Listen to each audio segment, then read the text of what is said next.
Okay, so this deep dive is going to be interesting, I think. Yeah, this one is different. I'm excited to see what we find. Yeah, you guys send in a ton of stuff, and it looks like we are going pretty far beyond the usual, like gym routines this time. Right, more like strength training from a totally different angle. Yeah, and a lot of it stems from, well, we had these excerpts from Beyond Bodybuilding Mm-hmm. by Pavel Tsatsouline. Oh, yeah, I've heard of that one. And it's not just about like getting bigger muscles or anything like that. It's really about smarter strength that you can use for anything, Makes sense. from just like everyday fitness all the way to super specific skills. Oh, wow. Yeah, what's really cool is that the sources you sent cover so much ground. Yeah, there's a lot. It's wild. We're going to be talking about like the real nitty-gritty of how to use tension to get more power. Yeah. And then we will be exploring programming ideas that are totally different from your typical sets and reps. And then we'll get into the specifics of exercises for everything. Oh, yeah. Legs, shoulders, back, biceps, triceps, even those areas that people often forget, like grip and abs. Right, right. Plus, there are some really valuable insights into recovery and the mental side of training, which is something people often underestimate. It's a lot. Yeah. And we want to help make sense of it all, right? Definitely. Our goal today is to be your guides through this whole thing. We're going to break it down. We're going to distill the core wisdom, and we're going to highlight the practical stuff that you can actually use and the aha moments that can instantly change how you think about strength training. Yeah, no need for you to read through every single page yourself. Exactly. And I think a great place to start, and this is kind of surprising but important, is this idea of tension. Oh yeah, tension is huge. Think about it this way. You can instantly get stronger without even touching a heavier weight. Really? The key is knowing how to create maximum tension throughout your whole body. Oh, that makes sense. One of the things your sources talk about is irradiation. Irradiation. Yeah, and you can kind of imagine it like a ripple effect. When you really squeeze the muscles around the ones you're working directly, it creates this crazy stability. Oh, okay. So it's like everything is working together. Exactly. And this rock-solid foundation helps your target muscles fire with way more force. It's like this hidden reserves of power that you can tap into. Yeah, exactly. That's wild.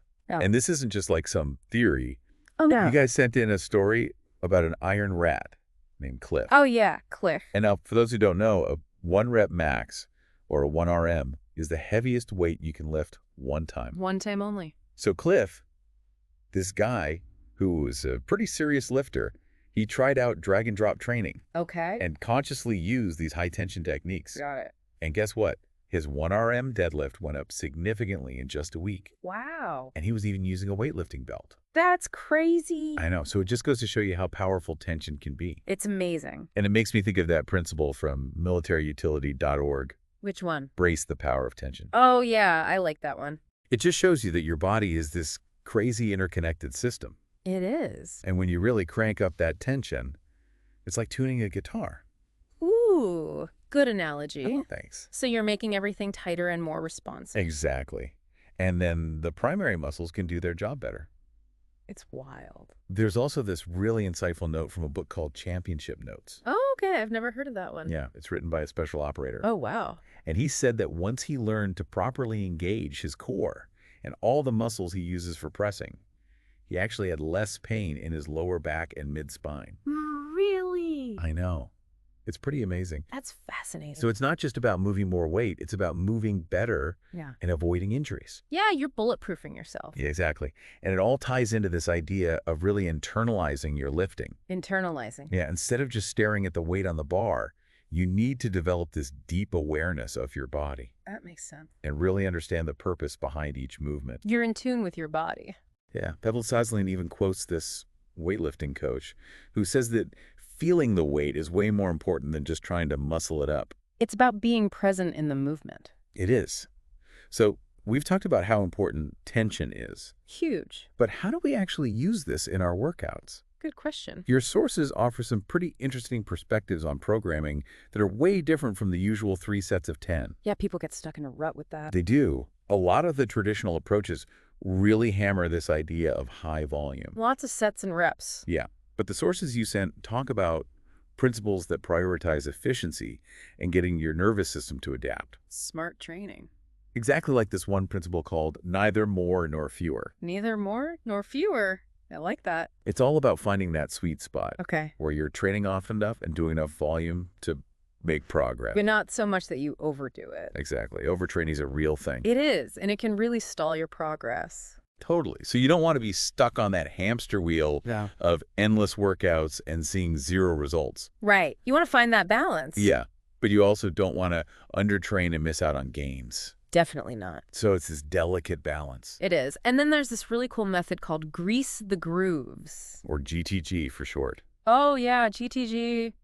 That's a good one. Can you break that down for us? Think about it like learning a new skill, like juggling. Okay. You wouldn't practice for hours until you're totally exhausted and frustrated. Right. You'd probably practice in short bursts throughout the day, right? Yeah. So your brain and muscles can gradually learn the coordination. That makes sense. GTG applies that same idea to strength training. Oh, okay. So how would that actually work? So let's say you can do 5 pull-ups max. Okay, 5 pull-ups. Instead of trying to do sets of 5 until you can't do any more in one workout, you might do a few sets of 2 or 3 pull-ups throughout the day. Oh, so it's not about totally exhausting your muscles each time. Exactly. It's about practicing the movement consistently without getting super tired. That's really different from what a lot of people are used to. It is, and it's a big contrast to traditional sets and reps, which often focus on pushing your muscles to their limit in one go. Right, like going to failure. Exactly. But GTG is all about teaching your nervous system to do the movement better and stronger without all that fatigue. So you're getting stronger without all that soreness. Yeah, exactly. Yeah. And that's a really smart way to build strength, especially if you're stuck at a plateau. That's great advice. Are there any other programming tips that we should know about? Oh, yeah, there are a bunch. Okay. Another cool concept is wave cycling. Wave cycling. It's basically about changing the intensity and volume of your workouts during the week. Okay, I think I'm following you. For example, one of your sources has this 5-set structure for both Wednesday and Friday. Okay, same structure. But they use different rep schemes. Oh, so the workouts are different even though the structure is the same. Exactly. So on Wednesday, you might do 5, 3, 1, 2, 5 reps. 5, 3, 1, 2. Yeah, and you'd use heavier weights for the sets with fewer reps. Got it. Then on Friday, you could do 5, 4, 3, 2, 1, and maybe use slightly lighter weights. Okay, so you're still pushing yourself, but in a different way. Exactly. And this up and down approach keeps your body from adapting too quickly and keeps things interesting. So you're constantly challenging your muscles. Always keeping them guessing. I like it. Now, there was also something about the law of specificity and same trait, but different training. Oh, yeah. Those are important. Can you explain those a bit? So the law of specificity is this basic idea that you get better at what you practice. Makes sense. Same. But different training kind of builds on that. How so? It suggests that you can keep making progress by making small changes to your exercises while still doing the main movement pattern. So like variations on a theme. Exactly. Like think about pull-ups again. Okay. You could change your grip wide close neutral Right. or even the angle you're pulling from, but you're still pulling your body weight up. So the main movement is the same. Exactly. And this helps you keep getting stronger and avoids plateaus by challenging your muscles in different ways. So you're not just doing the exact same thing over and over. Nope. You're keeping things fresh. Which can lead to plateaus. It can. But you're also not straying too far from the main movement. Right. You're finding that balance. Right. So you're still getting the benefits of that specific skill. Exactly.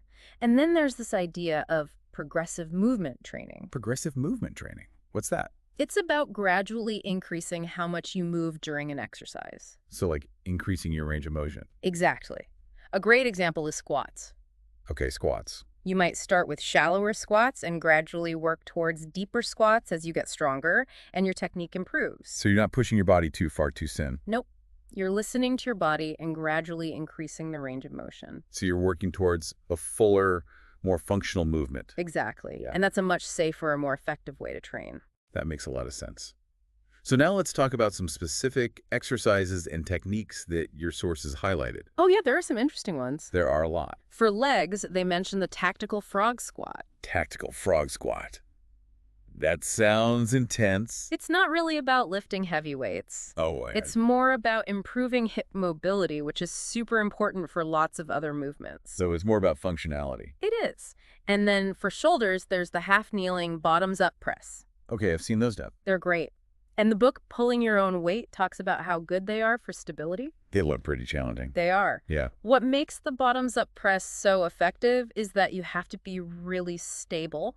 How so? Because the weight is upside down any wobble will make the weight fall. Oh, I see. So you have to use all of these stabilizing muscles in your shoulder and core to keep the weight steady. Wow. It's a really great way to build rock-solid shoulders. And what about back exercises? Was there anything interesting there? Yeah, for good mornings, they said you should arch your back and not go too deep. Really? That's different from what a lot of people do. It is, but it's all about protecting your lower back. Oh, okay. By keeping a slight arch in your back and not bending over too far, you're putting more emphasis on your hamstrings and glutes. Which is where you want to feel it. Exactly. Okay. And it takes the stress off your lower back. That makes sense. Was there anything about biceps? Oh, yeah. They mentioned an elbow-friendly barbell curl. Elbow-friendly. Yeah, I know. As someone who's had elbow problems, that caught my attention. Me too. Yeah. So how do you make a barbell curl easier on your elbows? The key is to keep your elbows close to your body during the whole movement. Okay. That little change really helps isolate your biceps and takes the stress off your elbows. Smart. What about grip strength? I feel like that's something people don't think about enough. You're right, but it's so important. Your sources really emphasize how crucial it is. It's not just about opening a strong grip.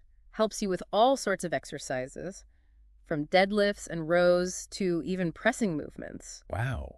I didn't realize that. Your sources specifically mentioned doing deadlifts without straps or mixed grip. So really challenging your grip. Exactly. And they also talked about suitcase deadlifts, where you hold a weight in one hand. Oh, wow. Yeah, those are tough. They are, and they really work your grip and core. So strong grip means more power overall. Exactly. And then there's the core. Right. Everyone wants a six-pack. But it's about so much more than that. It is? Your sources talk about how important all those core muscles are, not just the ones you see. Right, the deeper muscles. Exactly. And they're all about keeping your spine stable. Makes sense. Yeah. And they mentioned this power breathing technique. Oh, yeah, that's a good one. How does that work? It's a specific way of breathing where you take a deep breath into your belly and then brace your core as you exhale forcefully. So you're creating internal pressure. Exactly. And that protects your spine and helps you generate more power. Very cool. And what about those ladder pull-ups? I've heard of those, but I'm not really sure how they work. They're a clever way to do more pull-ups, even if you can't do a ton in a row. Okay. So you might start with 1 rep, then 2, then 3, then back down to 2 and 1. So you're building up and then back down. Exactly. And those little breaks help you do more total reps. That's a great strategy. What about calf raises? Did they say anything about those? Pavel Tsatsouline has a pretty interesting take on them. Oh, really? What's that? He says that a lot of people get enough calf work from doing farmers' walks. Really? Yeah, because you're holding heavy weights and your calves have to work hard to keep you balanced. So you might not even need to do specific calf exercise. Exactly, unless you're really trying to focus on them. Interesting. What about forearms? Any advice there? Wrist curls are good for those. Wrist curls. Yeah, they target the muscles that help you grip. So they're good for overall arm development. They are. And then there are deadlifts, of course. Right, the king of exercises. There was this funny story about a Russian farmer who got jacked calves just from deadlifting. Really? Yeah, it's crazy. It just shows you how deadlifts work your whole body. Not just your back and legs. Nope, everything. Yeah. And they also talked about the bent press. Bent press. What's that? It's this advanced lifting technique that uses leverage to help you lift heavy weights overhead. Sounds pretty cool. It is. So we've covered a lot of exercises. We have, and they all seem to be about using your body intelligently, not just brute force. Definitely. Now let's shift gears and talk about the mental side of training. Right. Your sources emphasize how important intent and focus are. Huge. And it goes back to that idea of internalization we talked about earlier. Right. Really being aware of what your muscles are doing. Exactly. It's about feeling the specific muscles working instead of just going through the motions. So you're making that mind-muscle connection. You got it. And they also talked about visualization techniques. Oh, yeah, like that famous weightlifter John Couts? Yeah, they mentioned him. Use visualization a lot, right? Yeah, he did. So how can visualizing a lift actually help you? Good question. When you vividly imagine yourself doing a lift perfectly, you're basically practicing it in your mind. Interesting. And that mental practice can actually improve your coordination and confidence when you do the real lift. So it's like a mental rehearsal. Exactly. And then there's this great quote from Dan John. Oh, yeah. What's that one? He says that every rep should mean something. I like that. What does he mean by that? He means you should be fully focused on every single rep. So it's not just about hitting a certain number. Nope. It's about quality over quantity. You're really feeling each rep. And that makes your training way more effective. It makes you more present in the moment. Exactly. So we've talked about training hard, but we also need to talk about recovery. Right. You can't go all out all the time. Nope. Your sources stress the importance of listening to your body and giving it time to rest. If you don't, you'll burn out. Exactly. And we talked about it earlier, but good mornings are really good for back health. They are. When you do them right, they strengthen all the muscles in your back and legs, and they improve flexibility. So they can help prevent back pain. They can, and they also mentioned how important it is to use good form when you're doing pushing exercises to avoid elbow problems. Right, like bench press, overhead press, that kind of thing. Exactly. So what should people watch out for? Well, a lot of elbow pain comes from letting your elbows flare out too much or not keeping your wrists straight. Oh, okay. I can see how that would cause problems. So focus on keeping your wrists stacked over your elbows and use a controlled movement. Good advice. Yeah. So we've talked about general strength training principles. We have. But what about those Russian strength training philosophies? Oh, yeah. Those are interesting. What did we learn about those? Well, one exercise they mentioned is the Russian bear crawl. The bear crawl. Yeah, and it's exactly what it sounds like. Crawling like a bear. It's a killer workout. Yeah. It works your whole body, improves coordination, and even gets your heart rate up. So it's a full body exercise. It is. And then there's the rule of the focused Kegel. The what? The rule of the focused Kegel. Okay, I have no idea what that is. It's about squeezing your pelvic floor muscles during your lifts. Oh, okay. Yeah, I know it sounds weird, but it helps create more pressure in your core, which makes you more stable and powerful. Wow. I never would have thought of that. And they mentioned Andrei Butenko, too. Oh, yeah, he's a big name in Russian powerlifting. He is. And they talked about the Smolov routine. Oh, yeah, that one's intense. It is super intense. Yeah? So what's the takeaway from that? Well, it shows that some Russian training methods involve really short bursts of extremely hard work. Like pushing your limits. Exactly. But in general, Russian strength training is more about consistency. So it's about training regularly, but not going all out every single time. That's right. It's about building a solid foundation by practicing consistently with weights that you can handle. So you're gradually getting stronger and avoiding burnout. Exactly. It's a smarter way to train for the long haul. So it seems like the big takeaway here is that smart training beats hard training every time. Definitely. And we've covered so much in this deep dive. We have. It's been a whirlwind. It has. What are the most important things our listeners should remember? Good question. Okay, so first off, prioritize training smart, not just training hard. Makes sense. Master the power of tension, like an instant upgrade. For real. Don't be afraid to try different programming methods besides the usual linear progression. There are so many options out there. There are. Pay attention to your form. It can make all the difference. Huge difference. And don't forget to listen to your body and give yourself enough rest. Your body will thank you. It will. And lastly, don't underestimate the power of your mind. Yeah, your focus, your intent, your visualization, they all play a huge role in your success. Powerful stuff, right? It is. So for everyone listening, think about how you can use even just one of these principles in your own training. Yeah, just one small change can make a big difference. Maybe it's squeezing every muscle during your next set, or trying out GTG for an exercise you want to improve. Or even just visualizing a perfect lift before you do it. What little tweak could lead to a big breakthrough for you? It's definitely something to think about. It is food for thought. Thanks for joining us on this deep dive. It's been fun. Until next time. See you later.